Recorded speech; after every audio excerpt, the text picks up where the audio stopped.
Oke teman-teman, kita sekarang ke season untuk menguak tabir kegelapan. Tapi ini kita tidak ngomongin tentang angel, kita tidak ngomongin tentang dark angel, kita tidak ngomong tentang kegelapan maupun kebenaran. Tapi Kak Mongol mau ngomongin tentang Kak Mongolnya. Jadi tahun 97 itu tanggalnya 14 Februari itu Kak Mongol pertama kali dijamah Tuhan. Jadi itu momen Kak Mongol mau mau ke mall, karena Kak Mongol tahu di mall itu Februari 14 itu adalah momen paling banyak orang nge-mall karena bertepatan dengan hari Valentine Day. Itu adalah hari paling cakep buat nyari jiwa baru.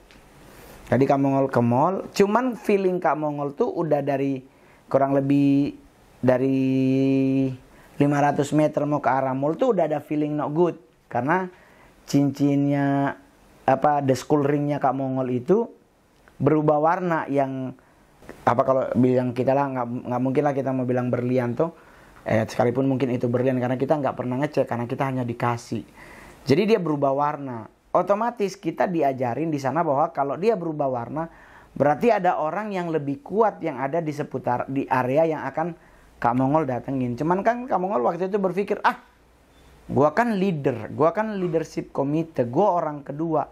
Kenapa gua harus takut? Bukannya gua udah banyak membuat hamba-hamba Tuhan menjadi kepahitan, menjadi suam-suam kuku dalam pelayanan. Banyak hamba Tuhan yang dijatuhkan dalam hal dosa perselingkuhan dan sebagainya. Otomatis Mongol pikir, gue kan pasti kuat. Tetaplah gue ke mall itu. Ternyata pas mau nyampe, pendeta itu keluar. Nah disitulah Mongol nggak bisa kabur. Karena di saat Mongol mau mencoba kabur, ternyata kakiku kayak ada orang yang ngelem, kayak ditahan. Nah itulah Kak Mongol tumbang. Kak Mongol tumbang, nggak ada yang nahan, atau Kak Mongol juga nggak tahu apa ada yang nahan. Nggak, pokoknya setahu Kak Mongol karena posisi di situ nggak ada orang, berarti otomatis nggak ada yang nahan. Tumbang, dibawa, terus dilayani, nggak langsung pelepasan. Karena Kak Mongol juga untuk menerima Yesus Kristus sebagai Tuhan dan Juru Selamat, itu juga butuh waktu kurang lebih setahun lebih baru berani ngomong. Jadi Kak Mongol pertama kali dijamah, pertama kali bertobat itu oleh seorang pendeta.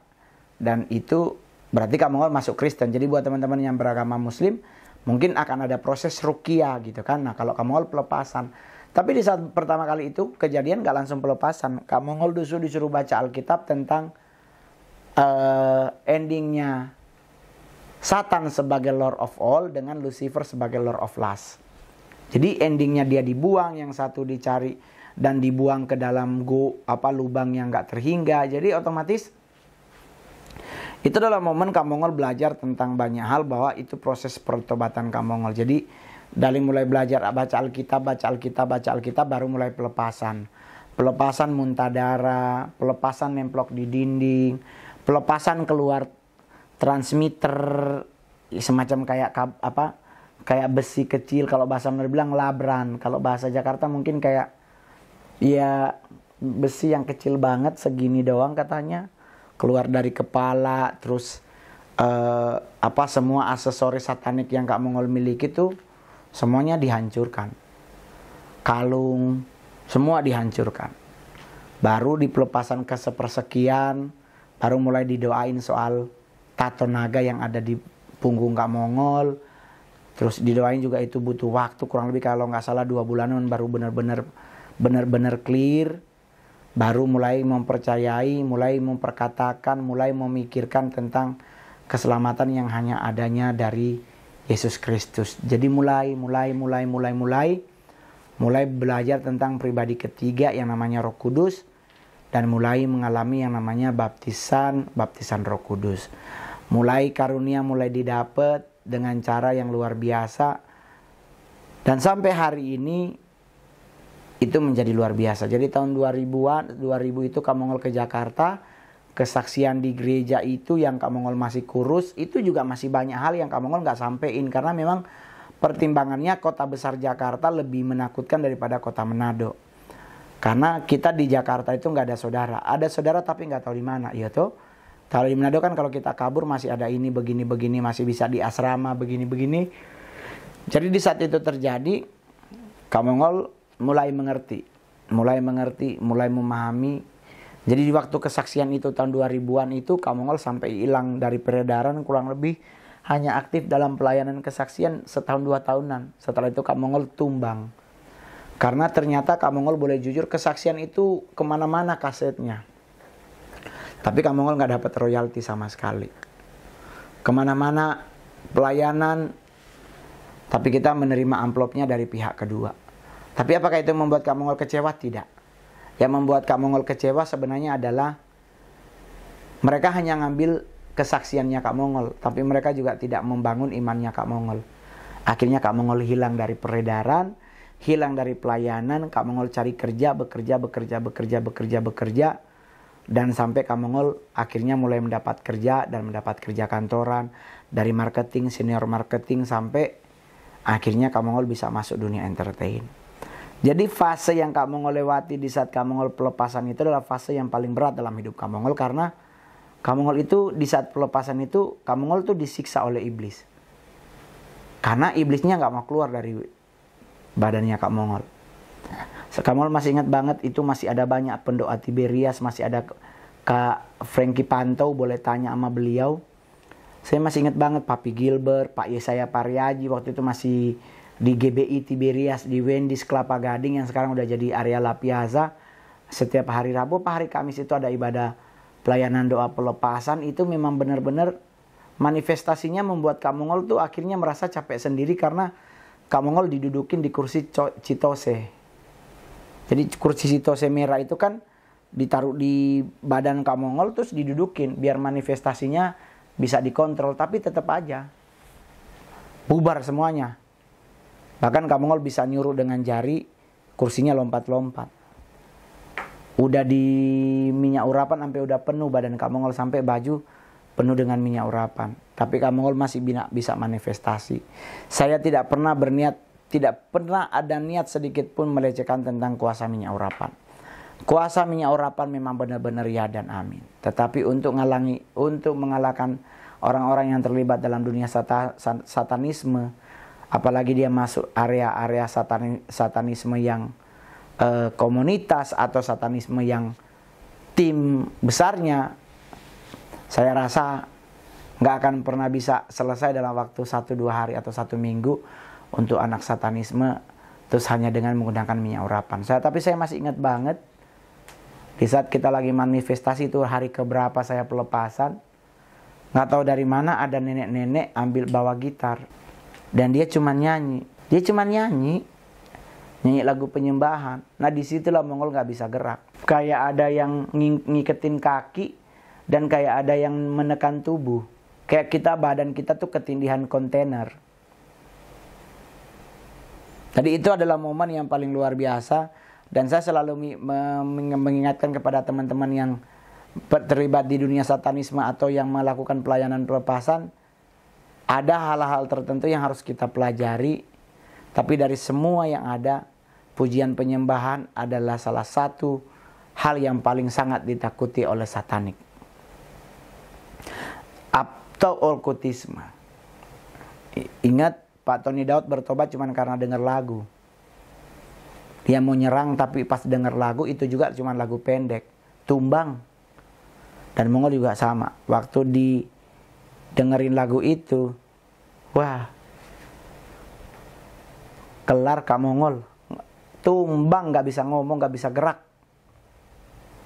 Itu yang menjadi lagu favorit Kak Mongol setiap kali Kak Mongol kalau diundang pelayanan. Jadi buat teman-teman, masalah sakit berat, ya. Mumet, iya. Dan setelah itu Kak Mongol pelayanan pelepasan terlibat pelayanan mimbar.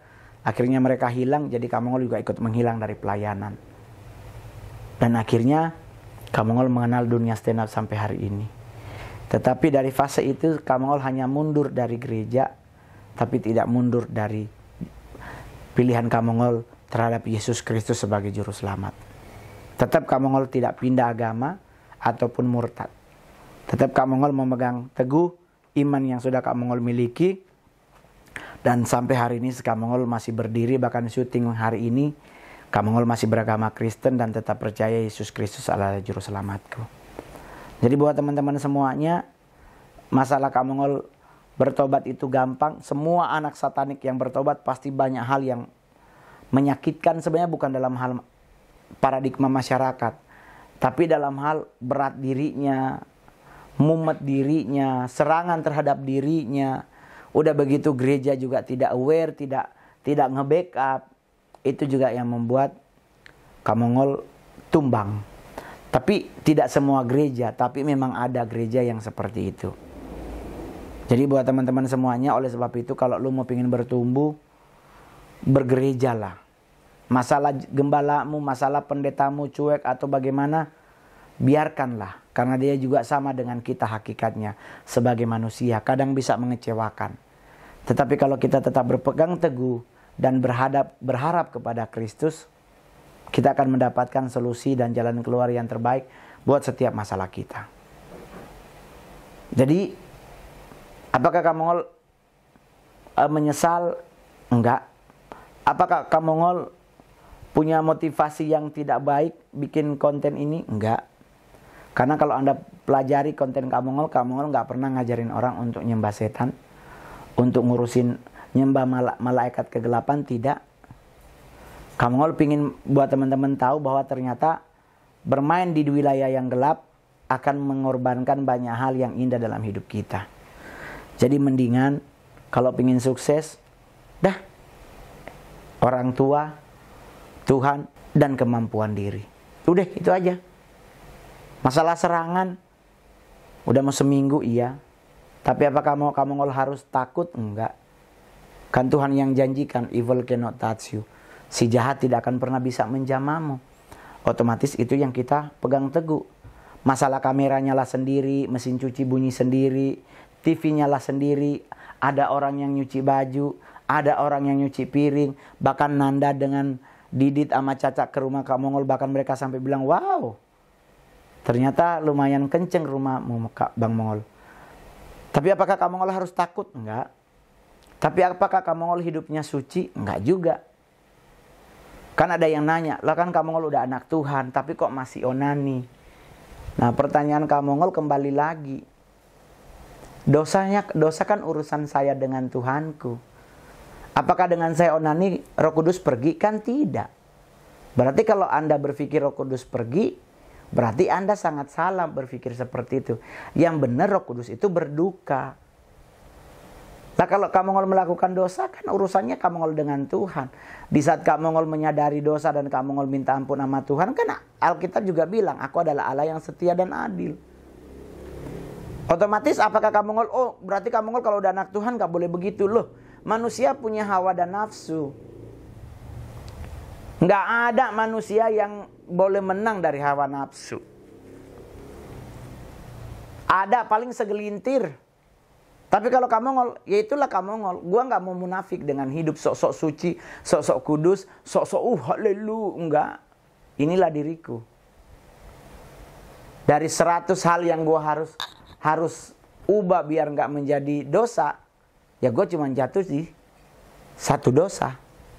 99 gue menang. Gue udah gak pernah emosian. Gue selalu berpikir positif. Gue gak ribet ngadepin apapun. Gue gak pernah malu untuk meminta maaf. Gue gak pernah merasa bahwa gue lebih hebat. Enggak ada dosa kesombongan dalam hidup gue. Karena kalau buat gue jadi sombong, gak ada untungnya. Orang muka gue gak mendukung. Tetapi hal tertentu dalam hidup, saya harus belajar banyak. Itulah yang Kamongol bilang. Orang nanya, apa sih salah satu rahasia hidup Kamongol menjadi indah? Yang pertama karena Kamongol gak ribet mikir. Yang kedua karena Kamongol kompromi. Berarti Kamongol masih belum bertobat dong. Coy, kompromi itu kan sama dosa yang dilarang. Tapi kalau sama hidup kan gak dilarang. Yesus juga melakukan hal yang sama, kompromi. Bertemu dengan seorang janda itu bagian dari kompromi. Bikin mujizat air jadi anggur juga itu bagian dari kompromi. Kan dia udah menolak sama ibunya. Belum waktunya ibu. Tapi Bunda Maria kan tetap nyuruh. Ya daripada gimana-gimana mungkin pemikirannya. Kan itu mungkin.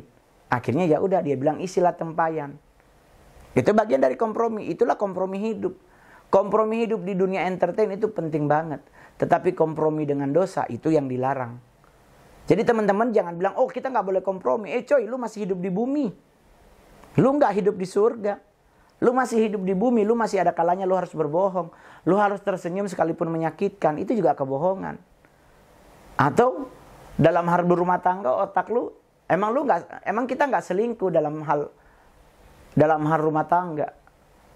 Kita nggak ketemu perempuan lain. Tapi kan imajinasimu di saat engkau melakukan kewajibanmu kepada istrimu kan kadang juga melakukan imajinasi yang berbeda. Itu yang namanya fantasi.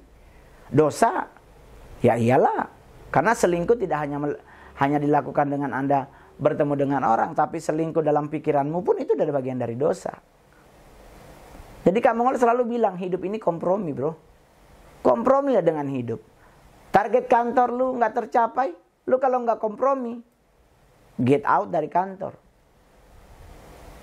Tapi kalaupun engkau kompromi terhadap dosa, akhirnya engkau mungkin jatuh dalam dosa. Coy, nggak ada satu manusia pun yang boleh menghakimi. Manusia hanya boleh saling mengingatkan. Setiap kesalahan, ingatkan saudaramu. Itu hukum Alkitab. Bukan hakimi. Karena penghakiman haknya Tuhan, bukan haknya kita. Jadi Kak Mongol minta teman-teman, ayolah sama-sama kita berpikir lebih dewasa. Karena seorang prajurit itu adalah orang yang pemikirannya dewasa. Nggak ribet, nggak ngambekan, nggak cengeng. Jadi kalau Anda mau jadi seorang prajurit, dewasa dalam berpikir dan bertindak. Jatuh bangun hidup iya.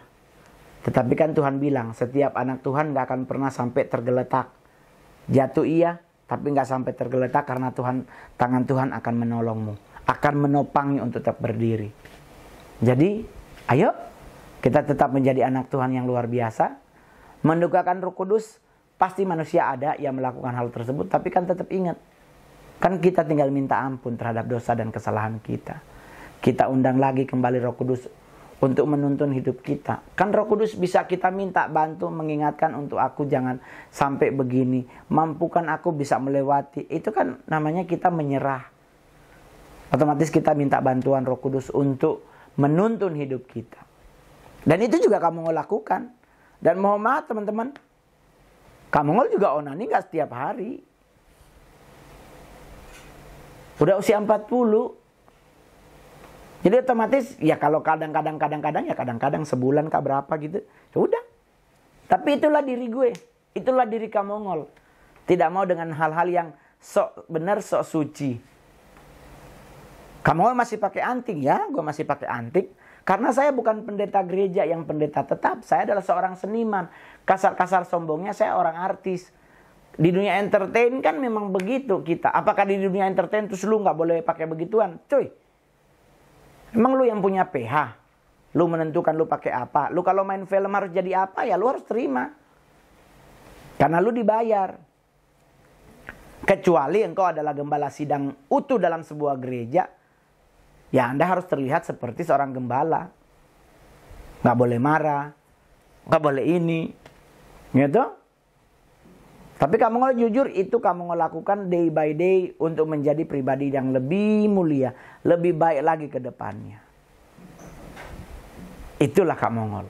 Jadi fase pelepasan sepersekian tahun kurang lebih sampai 5 tahun dan keinginan Kak Mongol mengumpulkan Lala dengan Angki adalah keinginan Kak Mongol kita bertiga tuh pingin membuat satu gebrakan bahwa jangan sembarangan terima gereja tuh jangan sembarangan undang orang yang bertobat dari gereja setan dan akhirnya membuat cerita yang terlalu dibombastis. Nggak boleh. Nggak boleh. Tapi apakah anak gereja setan ada? Iya, ada. Tetapi kalau judulnya terlalu bombastis, itu juga berbahaya. Karena ingat baik-baik, Lucifer nggak pernah ngangkat anak. Nggak pernah ada hukumnya Lucifer ngangkat anak. Tetapi apakah Lucifer bisa punya anak? Bisa, tapi selalu harus menggunakan medium.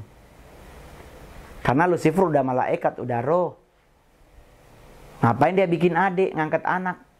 Ada lagi bilang, Dia adalah tangan kanan Lucifer. Coy, emang Lucifer bisa mengambil manusia untuk jadi tangan kanannya? Terus Asmodei dan sebagainya jadi tangan ceboknya gitu. Jadi buat teman-teman jangan gampang. Tapi saya Lala dengan Angki, kita bertiga pingin membuat satu bahwa oke, anak gereja setan bertobat ada. Tapi jangan buat berita yang terlalu dihiperbolakan seolah-olah dia adalah anak kesayangan Lucifer, dia adalah begini, dia melakukan bunuh-bunuhan sampai ke sini. Coy, Asia tidak mengenal membunuh seseorang menggunakan membunuh secara fisik. Membunuh secara roh, iya. Dengan resiko bisa cacat, bisa lumpuh dan sebagainya. Tapi kalau membunuh secara fisik, Asia belum mengenal. Oke, buat teman-teman semuanya, nanti di part selanjutnya Kak Mongol akan bahas lebih lanjut. Terserah teman-teman, mungkin Kak Mongol aku pengen bahas tentang ini dong. Kak Mongol akan gali, tapi dari pengetahuan di saat Kak Mongol di sana. Terima kasih, jangan lupa subscribe, like, share, komen, dan lonceng. Dadah!